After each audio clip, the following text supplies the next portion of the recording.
To listen to all the episode, in sequence, running automatically, please click or tap on the playlist for this story.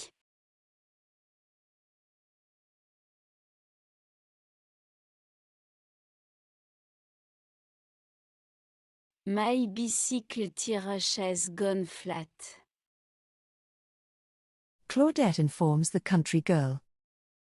May I see? Can you hold this? Have you got any patch? Yes. But how do you find the hole? Claudette asks, genuinely, as she stands there, bending over her bike, with a concerned face on her. How do you find the hole? Claudette asks. You never repaired a tire, Mirabelle states, with a smile. Claudette shakes her head. They both laugh, good-naturedly. I'll fix it for you, Mirabelle says. Got the cap? No, it came without one. Mirabelle lifts the bike up from the verge and starts to push it. Claudette picks up her red cardigan and Mirabelle's straw bag. Come, this way, Mirabelle says. She leads Claudette through a path in the trees. Mirabelle has produced a huge red basin, full of crystal-clear water. Both girls are now kneeling on the grass, surrounded by the sounds of nature. Birds are merrily chirping away all around them. The young ladies have positioned themselves in the shade of the trees. Mirabelle is pushing an inner tube into the water. See the bubbles, the dark-haired girl says. That is where the hole is. There is a gurgling sound, and an impressive stream of bubbles shoots out of the tube, which is immersed in the basin water. You put your finger on it, like that. She presses her index finger down on the tube. You dry it a bit, you can't put the glue on yet. I'll do it, Claudette says, eager to learn, and pull her weight. She takes a rag and dries off the surface of the rubber tube. I take out the emery paper, says Mirabelle, to scrape it a bit. Wanna try? Mirabelle hands a small square of the coarse paper to Claudette to encourage her pupil to join in. Claudette is delighted to have a go, seeking approval from the pretty country girl. This will make it hold better, Mirabelle says, as Claudette gives the tube surface a vigorous rub. Claudette is concentrating very hard. You then take the glue and the patch, instructs Mirabelle, to her pupil, showing great patience. The tube of glue is new, says Mirabelle, they make these things so hard to open. Maybe we need a sharp thing to puncture it, says Claudette, trying to offer help.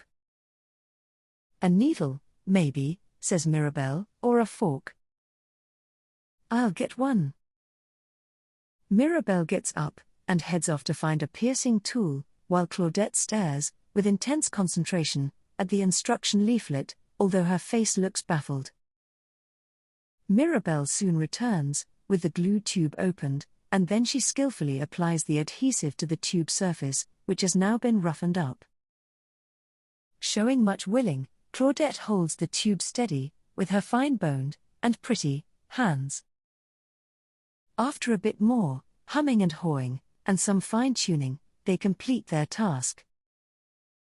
Or, rather, Mirabelle does, but with the considerable moral support from her assistant with the fine reddish-brown hair. Mirabelle takes the repaired inner tube to a nondescript brick building and hangs it up on the wall, inside, on a nail. Outside, Claudette stands up, puts her red cardigan over her shoulder, casually, and has a look around her, as she stands in the tall and unkempt grasses that surround the brickwork. What is this? The city girl asks, in her low, flat tones. Where? Mirabelle asks, as she comes out of the brick building. Claudette looks about, trying to grasp what appears to her to be abandoned ruins. It's my home. I stay here. Mirabelle says, proudly, in her keen and higher-pitched tone. They both stand, facing each other, in the untidy grass that must be about 4 feet tall. Behind them is a 30-foot-tall brick building with just one, high-up, small window. The door opening is around the side. Claudette has a calm aloofness about her. She is about 5'9" in height, and of slim build. She resembles a catalogue model, with her matching black blouse, with its many small white buttons, and her black, baggy, leggings. Her blouse has thin straps, and so her long and slender, lightly tanned arms are bared.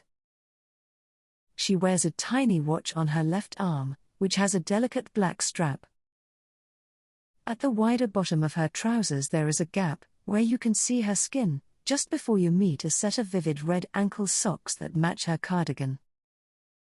Her reddish-brown, fine-stranded hair is long, but she has it tied up for the moment. When Claudette speaks, her voice is slow, low in register, and detached. It is almost as if she is not, directly, connected to the physical reality that is all around her, but rather, she is a mere observer. You could never imagine her doing anything in a rush.